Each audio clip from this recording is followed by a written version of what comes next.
بسم اللہ الرحمن الرحیم. الصلاۃ والسلام علیکہ یا سیدی یا رسول اللہ وعلی آلہ و صحابہ یا سیدی یا حبیب اللہ. عزت مآب محمد بلیغ الرحمان صاحب, governor Punjab, my all former presidents, Lahore Chamber of Commerce and Industry, former office bearers, Lahore Chamber of Commerce and Industry, sitting and former executive committee members, Lahore Chambers of Commerce and Industry, my senior vice president, my vice president, خواتین و حضرات and all the export trophy winners, السلام علیکم. میں governor Punjab محترم جناب بلیغ الرحمان صاحب اور یہاں موجود تمام معزز مہمانان گرامی کو Lahore chamber export trophy award 2022 کی اس تقریب میں تہ دل سے خوش آمدید کہتا ہوں, اور گورنر صاحب کا بالخصوص بے حد مشکور ہوں کہ انہوں نے Lahore chamber of commerce and industry کے اس اہم ایونٹ میں بطور مہمان خصوصی شرکت کی دعوت قبول کی. گورنر صاحب, آپ کی موجودگی کا فائدہ اٹھاتے ہوئے میں اس مقامی صنعت کے کچھ مسائل آپ کو آگاہ کرنا چاہوں گا. میں سمجھتا ہوں کہ ہم اپنی مقامی صنعت بالخصوص SMEs کی حوصلہ افزائی کیے بغیر برآمدات میں اضافہ نہیں کر سکتے. ہماری لوکل انڈسٹری کو ٹیکسوں اور متعدد سرکاری محکموں کے حوالے سے بہت سے مسائل کا سامنا ہے. ہماری SMEs کو بہت سا خام مال, ضروری کمپوننٹس اور مختلف مشینری جو کہ ملک میں دستیاب نہیں ہوتی درآمد کرنا پڑتی ہیں, جس پر انہیں regulatory duty, customs duty, additional customs duty ادا کرنا ہوتی ہے. اس کے علاوہ SMEs کے لیے ود ہولڈنگ ٹیکس کی شرح کو کم کرنے کے ساتھ ساتھ زیر التوا فنڈز اور متعدد بعد آڈٹ کے مسائل بھی حل طلب ہیں. برآمدات بڑھانے کے علاوہ ہمیں امپورٹ سبسٹیٹیوشن کی طرف بھی توجہ دینے کی اشد ضرورت ہے. درآمدات کے متبادل تلاش کرنے سے ہمارا تجارتی خسارہ جو 48 ارب ڈالر سے تجاوز کر چکا ہے اور کرنٹ اکاؤنٹ خسارہ جو 17 ارب ڈالر سے بھی بڑھ گیا ہے, ان کو کم کرنے میں مدد ملے گی. Machinery, auto mobiles, electric vehicles, food, cotton, کھاد اور کیمیکلز وغیرہ جیسے شعبوں میں امپورٹ سبسٹیٹیوشن کے زبردست امکانات موجود ہیں.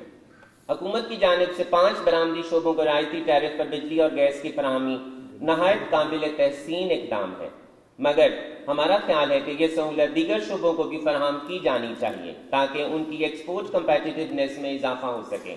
اس کے علاوہ توانائی کے متبادل ذرائع پر توجہ مذکور کرنے کی ضرورت ہے تاکہ درآمد شدہ فیول اور مہنگی توانائی پر ہمارا انحصار کم ہو سکے. پاکستان میں پالیسی ریٹ 16% کے قریب ہے, جو خطے میں دیگر معیشتوں کے مقابلے میں کافی زیادہ ہے. مقامی صنعت کو فائنانس تک رسائی آسان بنانے کے لیے پالیسی ریٹ کو کم کرنے کی اشد ضرورت ہے. اس کے علاوہ انڈسٹریل اسٹیٹس میں صنعتوں, خاص طور پر SMEs کے لیے زمین کی قیمت بہت زیادہ ہو گئی ہے, جسے کم کرنا بہت ضروری ہے تاکہ انڈسٹریلائزیشن ہو سکے. آپ جانتے ہیں گورنر صاحب, ہمارے ملک کو حالیہ سیلاب کی وجہ سے بڑے پیمانے پر نقصان کا سامنا ہوا. حکومت کے تخمینے کے مطابق سیلاب سے 30 ارب ڈالر سے زیادہ مالیت کا نقصان ہوا. جن شعبوں کو نقصان پہنچا ہے ان میں زراعت, فوڈ, لائف اسٹاک اور فشریز شامل ہیں, جس کا تخمینہ تقریباً $4 بلین ہے. ہر سال کئی ارب ڈالر مالیت کا قیمتی پانی سمندر میں پھینک کر ضائع کر دیا جاتا ہے. اس کے علاوہ سیلابوں کی صورت میں جانی و مالی نقصان کا سامنا بھی کرنا پڑتا ہے. ضرورت اس امر کی ہے کہ دیگر ممالک کی طرح ہمیں بھی وار فوٹنگ بیسس پر ڈیمز تعمیر کرنے چاہیے تاکہ پانی ذخیرہ ہو سکے اور ہم پانی ذخیرہ کرنے کی صلاحیت کو بڑھا سکیں, بلکہ ذخیرہ شدہ پانی کے ذریعے سستی پن بجلی پیدا کی جا سکے. ہمارے زرعی شعبے کو ترقی دینے اور جدید خطوط پر استوار کرنے کے لیے نئے سرے سے بہت محنت کرنے کی ضرورت ہے تاکہ ہماری خوراک کی درآمدات جو تقریباً $8 بلین ہیں اور کپاس کی درآمدات جو تقریباً $2 بلین سے زیادہ ہیں کو نمایاں طور پر کم کیا جا سکے. اس کے علاوہ ہمیں گندم کی فی ایکڑ پیداوار اور اضافے اور گندم کی ذخیرہ کرنے کی صلاحیت کو بڑھانے کی بھی اشد ضرورت ہے. میں سمجھتا ہوں ان چیلنجوں کے باوجود ایکسپورٹرز خصوصی تعریف کے مستحق ہیں, کیونکہ وہ ایکسپورٹ ریونیو کی مد میں قیمتی زر مبادلہ کمانے اور روزگار کے مواقع پیدا کرنے میں بھرپور اہم کردار ادا کر رہے ہیں. میں اس موقع پر سٹی ڈسٹرکٹ گورنمنٹ کی تعریف بھی ضرور کرنا چاہوں گا, جو ڈینگی اور سموک کی روک تھام کے علاوہ کے حوالے سے لاہور چیمبر آف کامرس کے ساتھ تعاون کر رہی ہے. ہم نے ان سے درخواست کی ہے کہ وہ لاہور چیمبر آف کامرس کو اعتماد میں لیں اور کسی کاروبار کے خلاف کارروائی کرنے سے پہلے انہیں نوٹس بھیجیں. میں کمشنر آفس لاہور کی کاوشوں کو بھی سراہنا چاہوں گا، کیونکہ وہ پارکنگ پلازوں کی تعمیر کے معاملے پر ٹھوس اقدامات کر رہے ہیں۔ وفاقی حکومت اور صوبائی حکومت تمام اہم معاشی معاملات پر لاہور چیمبر کے ساتھ رابطے میں ہیں۔ میں ایک درخواست کرنا چاہوں گا کہ ہمیں اپنی مالی ضروریات پوری کرنے کے لیے اکثر IMF جیسے مالیاتی اداروں کا سہارا لینا پڑتا ہے۔ ہمیں اپنے مقامی کاروباری اداروں کو انڈکلیئرڈ ویلتھ کو ڈکلیئر کرنے کا موقع دینا چاہیے۔